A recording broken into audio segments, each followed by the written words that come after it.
Okay, 3.4, basically it's a lot of story problems. You just have to, whenever you read a story problem, you just have to know what you're talking about. And basically, I got this from this app from physics because they were questioning this one year. A negative 9.8 meters per second squared is gravity of the Earth pulls it down. We'll talk about that later in a few minutes, but it's a negative because of the gravity pulling it down. Okay, we want to talk about when they want you to find the position or the initial. I spelled initial wrong. If they ask you to find the position or the initial value, they're just talking about f of x throughout the rest of the book. These are just important words for the rest of the year that you need to know. The units, if they ask you, it's in meters or feet or whatever they're talking about. When they ask you to find the velocity of something, when they ask you to find the slope of something, when they ask you to find the rate of something, you need to find the derivative. So those three key words in a problem, something should be going off in your head, and you should say, well, they just said velocity, that means I have to find the derivative. They just said rate, that means I have to find the derivative. They just said slope. How do you give the answer? You give your answers in meters per second, or whatever type of units that you're talking about. The next one, they usually say acceleration. They don't usually say anything else. When they talk about acceleration, you need to know, you have to find the double derivative. And how do you label it? Meters per second squared. And a lot of you that had physics before kind of know how to label these. So the last one, I don't know if you have, I'm sure you have this in physics. If they ask you to find the speed, specifically speed, it's the absolute value of the derivative.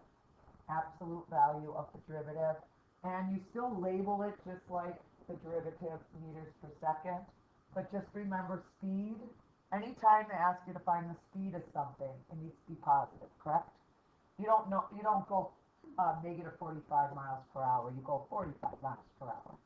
Not negative, it's always positive. So, part one. This is a sentence, and what you need to do is key on the important things. Find the rate of change of the area of a circle with respect to the radius if the radius is 5 meters. The key word in this problem, anybody know what the key word is in this problem? Rate, right? So you should probably circle it on the AP test and say rate, okay? They're giving you the formula of the area that you would know from geometry, right? Area is equal to pi r squared. But guess what? We're going to find the derivative of a prime. You can write it two different ways. You could put a with a slash, which means a prime, correct? Now, some of you are getting used to looking at different ways to write derivative. Here's the way you would write this one. The derivative of the area with respect to what letter? What's the letter that they use? R. These two right here, a prime and dr means find the derivative. So anytime you have two different letters, this one goes on the top, this one goes on the bottom, and ready to find the derivative? Isn't pi just a number in math, 3.14, right? So if I ask you to find the derivative, don't you just multiply the pi and the 2 together, right? Which is 2 pi. What happens to the power? Doesn't it go down by 1? Aha! This is really cool, you guys. The derivative of area is what?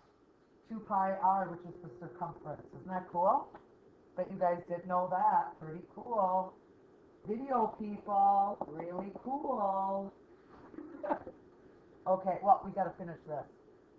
So they want to know what's the rate of change of the area of a circle with respect to the radius. If the radius is 5 centimeters, can't you just put 5 in place of r? And you don't have to solve it. You can just leave it as 10 pi. So we see how we got 10 pi? We just put 5 in for r. Multiplied it by 2. 10 pi. I'm trying to figure out. We don't have meters per second. I can't really label it, can I? So just the units. I don't even know. Just leave it 10 pi. Just leave it. Okay, moving on, next page. Um, Displacement of an object. Really, really, really important how to find the displacement, how much it moves. And again, this is physics. How does it move? Not moves, just move. The formula is FD minus FA. So this is the X value, and you're trying to figure out how much displacement did this object move from. And you're moving from 0 to 4, correct? All you do is you put the bigger number in first. 4 squared is 16. 16 plus 2 is 18. Minus, it's just the bigger number minus the smaller number is how much an object would move from 0 to 4. Again, how did we get 18? I put 4 in and got 18, and then I'm going to put 0 in. 0 squared is 0. 0 plus 2 is 2. So how much did this object move? It moved 16, and I don't know what we're talking about again. I don't know if 16 meters or 16 feet. I'll just pretend and put 16 feet. They're going to ask you to find the displacement, how much an object moved. It's the bigger value minus the smaller value. Does that make sense? To find displacement of some object moving. Okay, here comes a really, really long problem. And this is on the next test. It's worth a lot of points. This is on the next test, and it's going to be a lot of points because there's a lot of parts to it. So, where is it? Right here. A particle moves along the line so that its position at any time t has to be greater than 0. They're talking about time needs to be greater than 0. Is this? They're telling you that the position is this, and we just talked about what position is. It's just a regular formula, right? Which is what? T squared minus 5t plus 4. They want you to find the displacement for the first 6 seconds. How much did it move for the first 6 seconds? So you need to put in the biggest number. Basically, you're going from 0 to 6. It doesn't tell you 0, but you should know what's the displacement from 0 to 6. Do we understand that? So all you're going to do is you're going to put 6 in here. And you're going to get 36 minus 30 plus 4. And 36 minus 30 is 6. And 6 plus 4 is 10. And you're going to subtract it from, when you put 0 in, this comes out to be 0, this comes out to be 0, so you have 4. So find the displacement for the first 6 seconds. It moved 6 units is meters in seconds, so it moved 6 meters. 6 meters. So it should be easy to find displacement. How much did it move from one point to the other? Highest number minus the lowest number. Now, if they ask you on the test to find the average velocity it moved for the first 6 seconds, you're just finding the average. How much did it move? You take the A part, which is 6, and you divide it by 6. If your displacement for the first 6 seconds, you're moving 6 meters, aren't you averaging 1 meter per second? Wouldn't that make sense, you guys? Right? Final answer. Just to look back at notes, this 6 is the average. This 6 came from there. That 6 came from there. Now, if they ask you to find the instantaneous velocity, really, really important word, underline it. It's the official word to find the derivative. It's the official word to find the derivative. So if they say, for the rest of the year, if they say find the instantaneous velocity, you're going to find the derivative, and it's really easy. S prime of t is the proper way to write it. And this is really easy to find the derivative of that, right? What's the derivative of t squared? Review, t squared is 2t minus 5, right? So that's the derivative, and all you have to do is put 5 in place of t, and you get what, 5? But they want you to label it. And what's the instantaneous velocity? 5 what? Meters per second. Now they want you to find the acceleration at t equals 5. So acceleration is double derivative. Again, we're not really learning anything new. We're just learning that acceleration is double derivative, and the double derivative, what's the derivative of 2t minus 5? 2. You can't put in 5 because there's no more letter or variable. So the answer is 2 meters per second squared.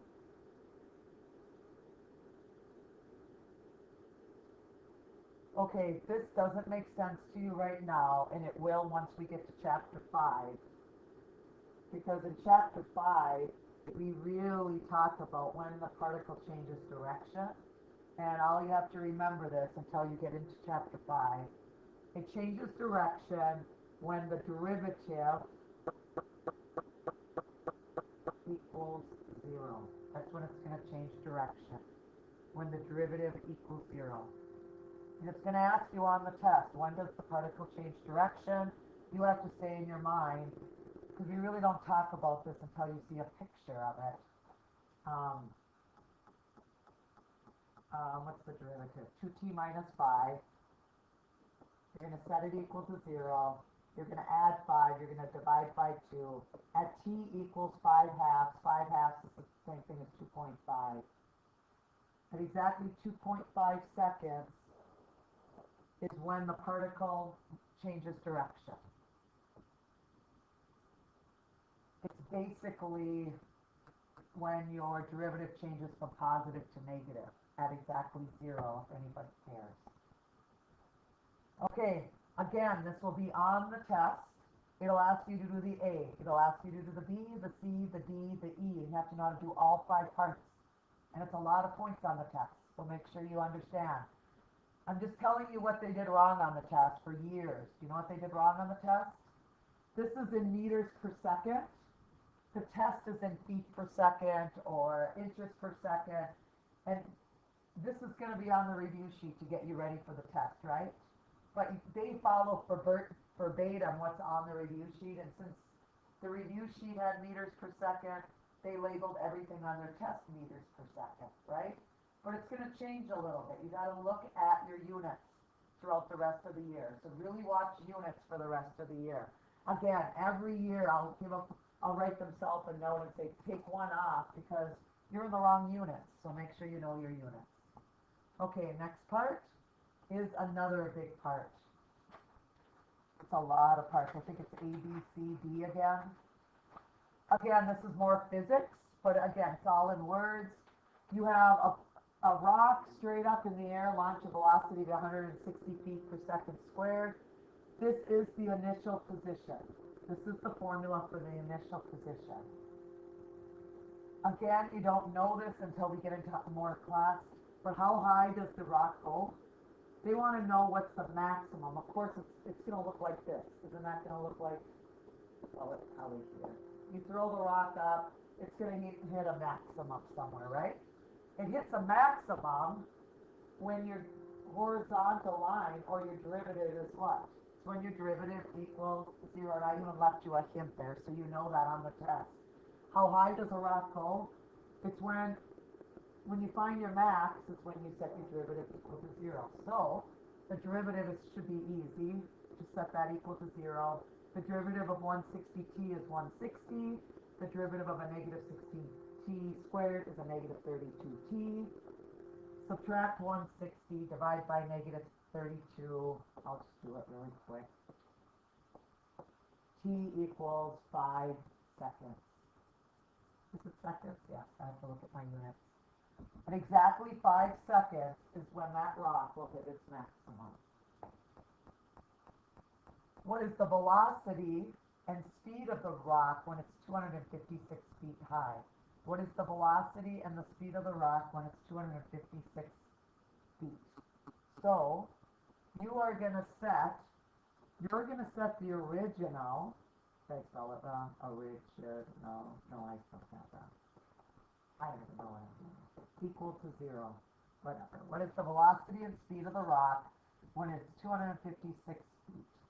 So you're going to set the original equal to 0, which is negative 16t squared plus 160t equals 0. And you're just going to use algebra. They both have a 16t in common. Yeah, just take 16t out. Oops. I set it equal to 0. Sorry, you guys.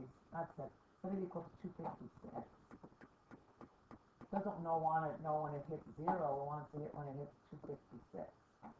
So now we have negative 16t squared plus 160t minus 256 equals 0. I don't like a negative 16. Well, I can take the negative 16 out. T squared minus 10t. 16 times 16, 256, I think, isn't it? Yeah. Yes, I can look like it. Yeah. Negative 16 I took out, so you're going to have a t squared minus 10t plus 16. You can't set negative 16 equal to 0. That doesn't even make sense, but you can factor this to t minus 8 and t minus 2, which gives me 2 times where the height of the rock will hit 256. It'll hit it at 2 and 8 seconds. And exactly 2 and 8 is when the height of the rock will be at 256. I need to go back to A one more time. I didn't find out how high the rock went. I found out how long it took to hit the maximum. So I need to finish that. I need to go back and put 5 back into the original problem to know how high that rock went. I got to finish it. 160 times 5 minus 16, and 5 squared is 25. So 160 times 5, I don't know what it is, minus 16 times 25, I did the math already. It's 400 feet. At 5 seconds, your rock will be 400 feet. So I'd like to just show you a picture. At exactly 5 seconds, your rock is 400 feet. That's how high your rock is. What is the velocity and speed of the rock when it's at 256 feet? Well, if it's at 400 feet, somewhere around here and here, it had to have hit 256 twice. Does that make sense that it would hit 256 twice? And where is it hitting it at? It's hitting it at 2 seconds, and it's hitting it at 8 seconds. Does that make sense? And then, what is acceleration? You just set the double derivative equal to 0. Here's the derivative. The 160 drops off. You get a negative 32 as your 32, what are we talking, feet per second squared? Negative 32 feet per second squared.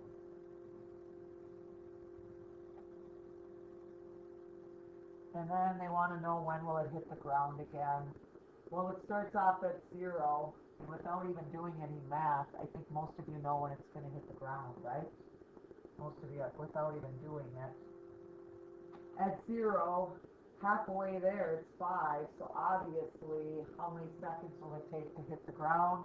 10 seconds, without even doing any math. At 10 seconds. How do you get that?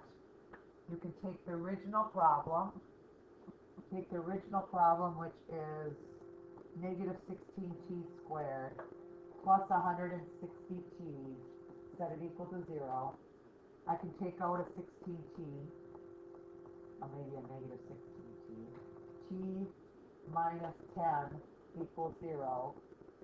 I set this equal to 0, I get 0. I set this equal to 0, I get 10. So these are the 2 spots when it will be on the ground at 0 and 10 seconds, which would make sense looking at the flight of the rock, parabolic. So again, you have to know what to do on a test if it says how high does the rock go. You need to think max or how low does the rock go. You need to think minimum or max, and you have to set the derivative equal to 0. What is the velocity and speed when it's at 256? You set the original equal to 256 and you do your factoring. Acceleration is easy, and when will it hit the ground again? You set your original equal to 0. You want to set your derivative equal to 0. Yep.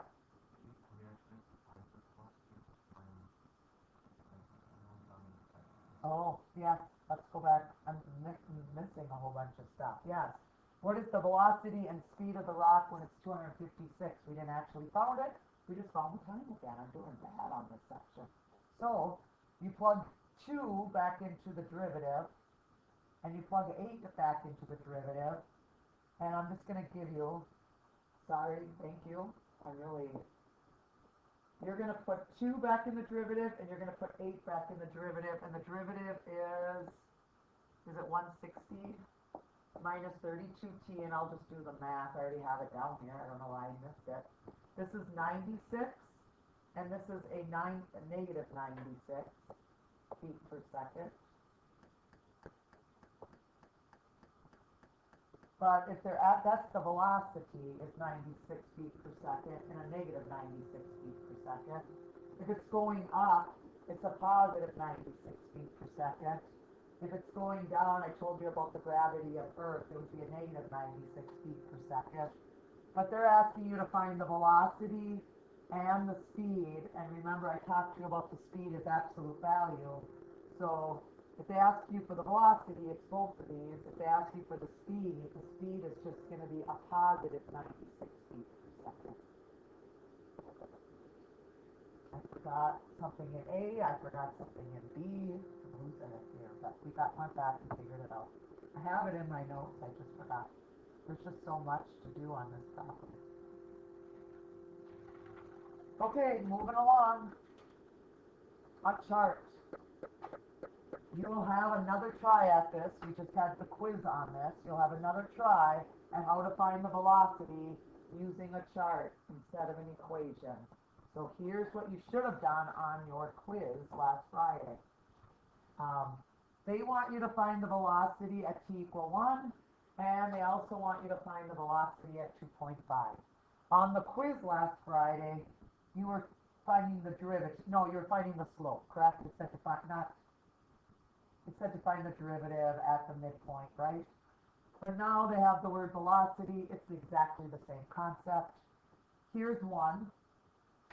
You don't have to take the midpoint in this problem because they already have points for you, right?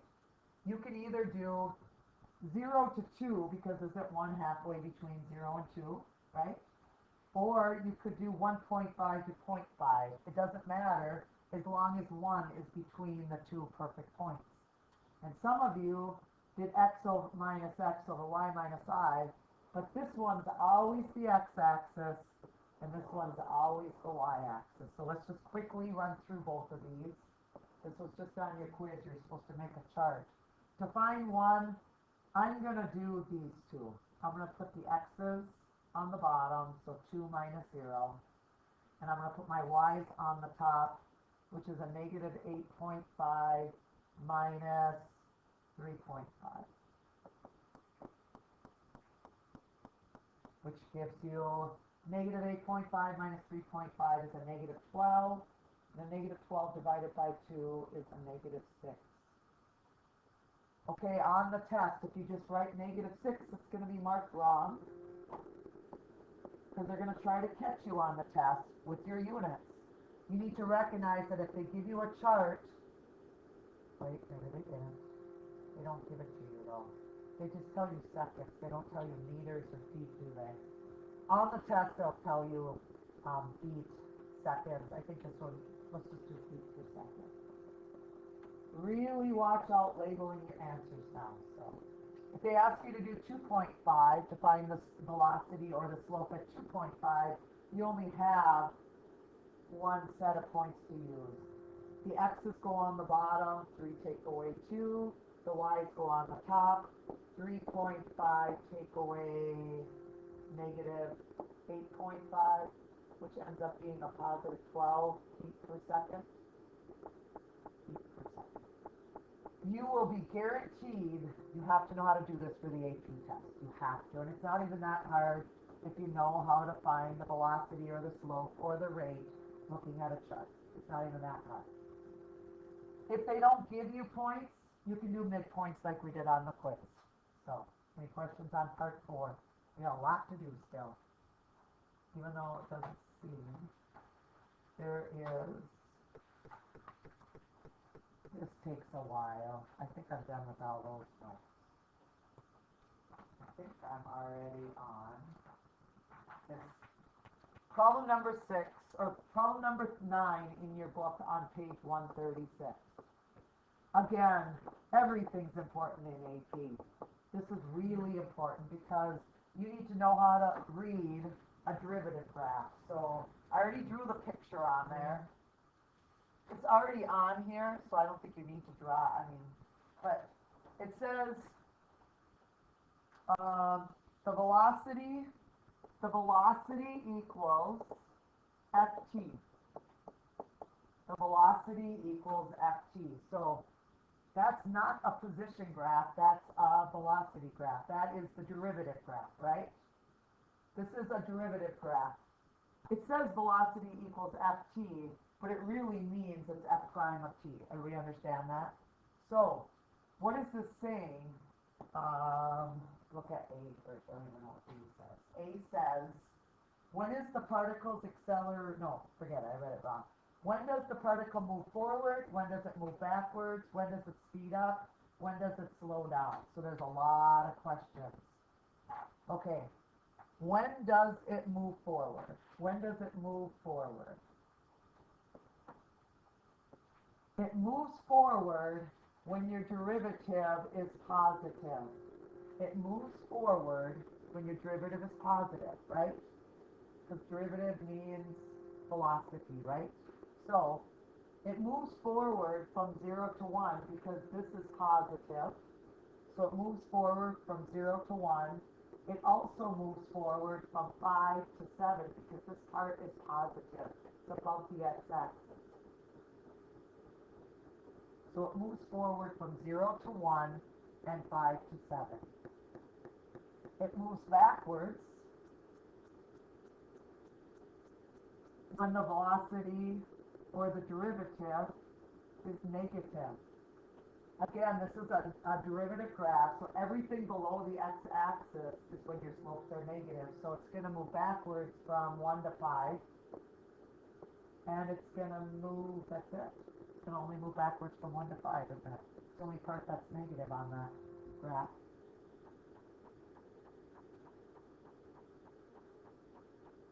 It changes direction. It's moving forward and moving backwards. It's got to change direction if you're moving forward and backwards, right? It's going to change direction. Write this down. I know it's not on here, but it's going to change direction at 1, at 5, and I guess 7 it would kind of, 1, 5, and 7. When it goes from positive, it's going from a positive slope to a negative slope. And you guys are like, no, that isn't. This is all negative slopes, but it isn't. This is the slope. This isn't the original graph. You guys understand that? This is not the original graph. These are all positive slopes. These are all negative slopes. These are all positive slopes. And this is a slope of 0, right? That one has a slope of 0. When does it, what's the next question? When does it speed up? When does it slow down?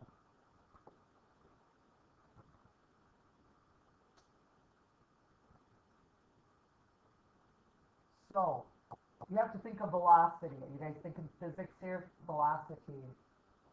It's going to speed up.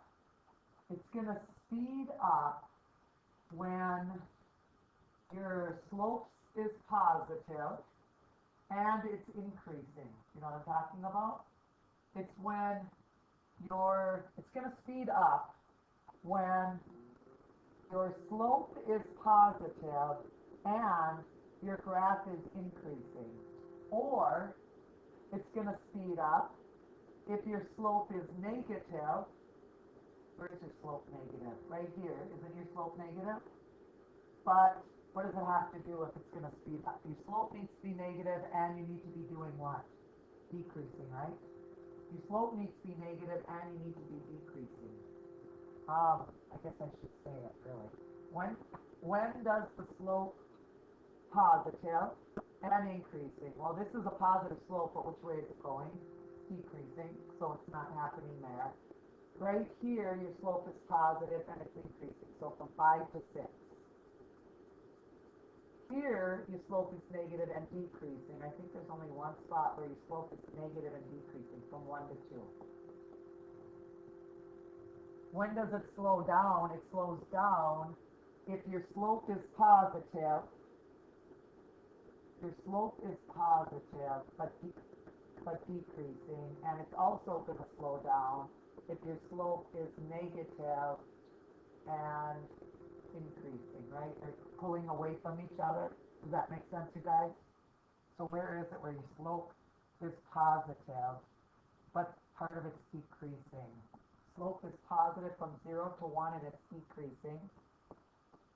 And, I don't even know, 6 to 7 is it about? Or slope is negative and increasing is 3 to 5.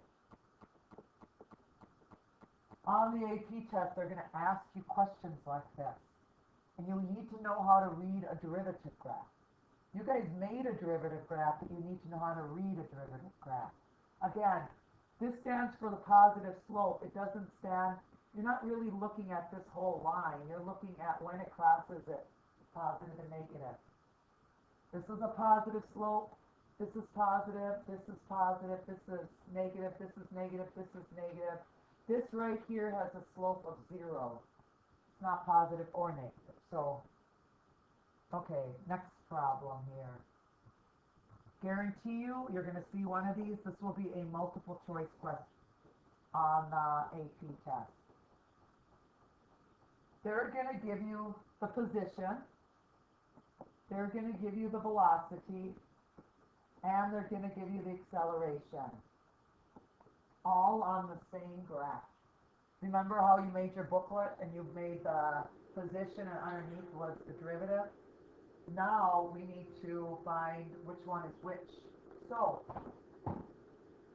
what you need to do is the key point is when your slope is 0, correct?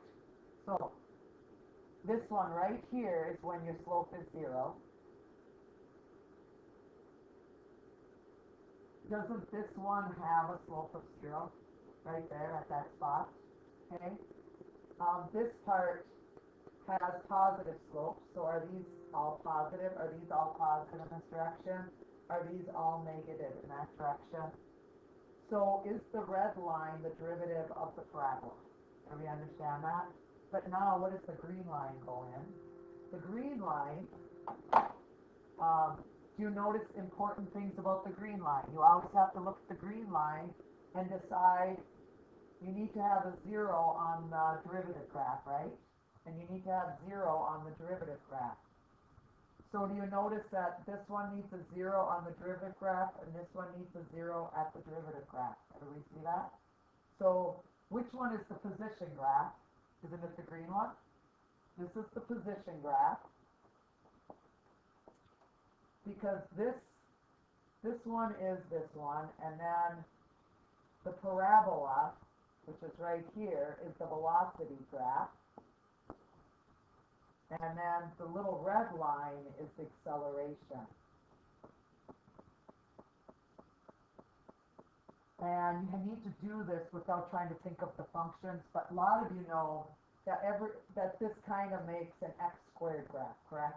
And every x squared's derivative is 2x, which would look like a line, but you can't think like that every time because the shapes are going to be so weird. You should be able to tell by looking at it.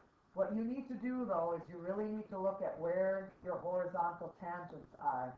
That's going to help you decide if it's position, velocity, acceleration. You're only going to have one of these on the AP test, and it'll be in the multiple choice.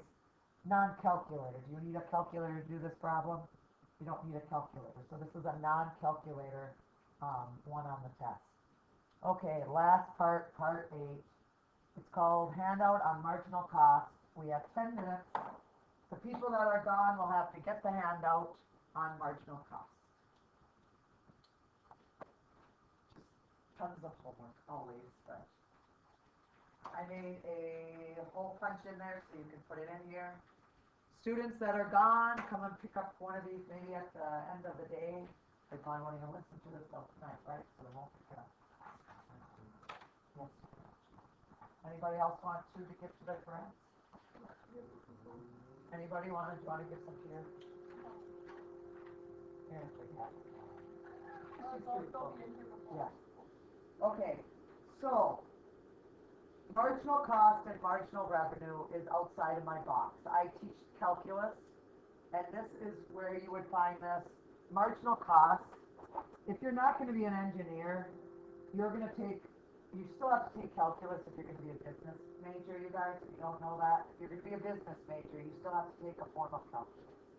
All of these occupations deal with rates of change, and I wrote all this down, but geologists, you're going to be a geologist someday, you need to take calculus because calculus deals with rates of change or derivatives, right? Geologists deal with the rate of molten rock flows. Engineers deal with rate of water flows into a cylinder. Urban geographers, rate of change of the population. And meteorologists, the rate of change of an atmospheric pressure. I think Jay Cartzel wants to be a meteorologist or go into that field.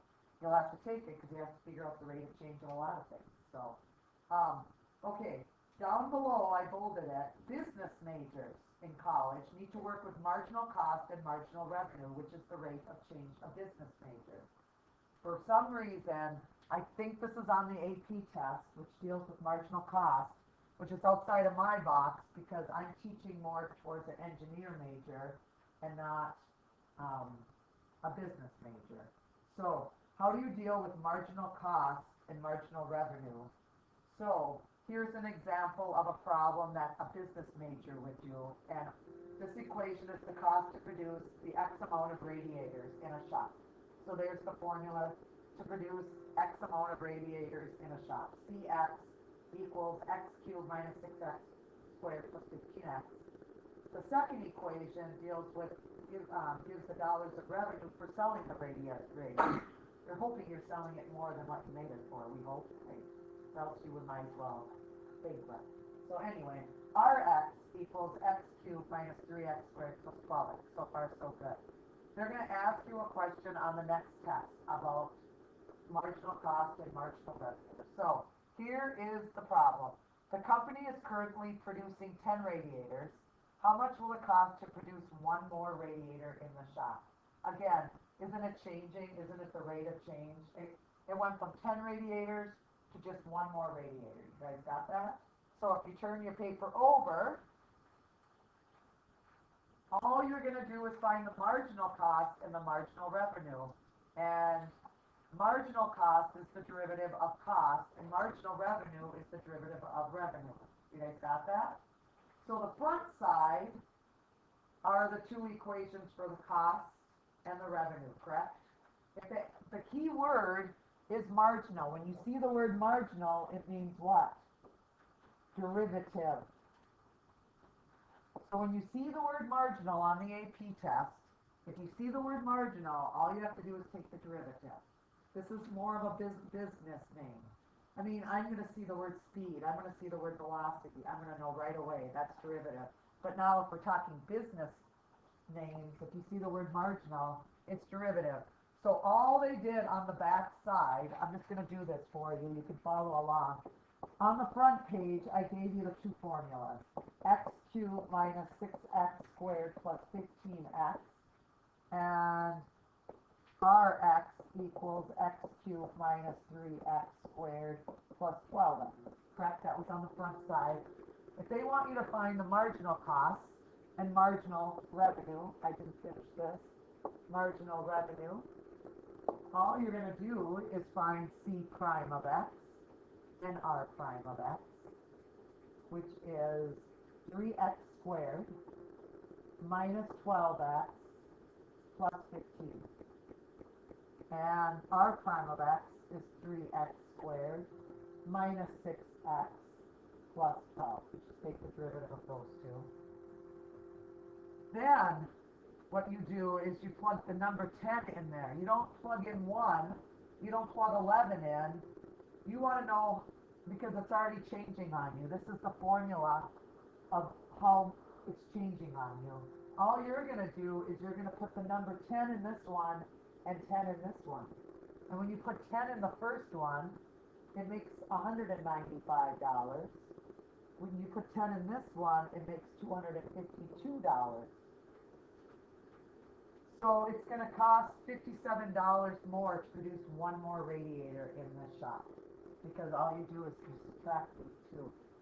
And you're hoping, like I said, you're hoping you're making it and selling it for a higher price. We hope so. But it's going to cost you $57 more to just make one more radiator. That's how much the rate of change is, to make one more radiator. So when you hear the word marginal on the AP test, you'll say, well, that's just another name for derivative in the business aspect. We never talk about business ever again in the rest of this book, so I don't even know why they're showing you this in this section. I mean, they could have showed you a problem on a geologist or an urban geographer or a meteorologist, but they're not. They're showing you a problem about a business major who has to deal with cost and revenue of producing a radiator. Some kids put the 1 in there because that's one more. You have to put the number 10 in there because this is the derivative of the rate of change. You don't just put 1 in there, you actually put 10 in there. So you're going to have a question like this, so make sure you know how to do it. And I'm hoping that this number is smaller than this number when you're doing it, or else it doesn't make any sense. We're all done with notes. That's it. There's no more notes. You still got 5 minutes to go.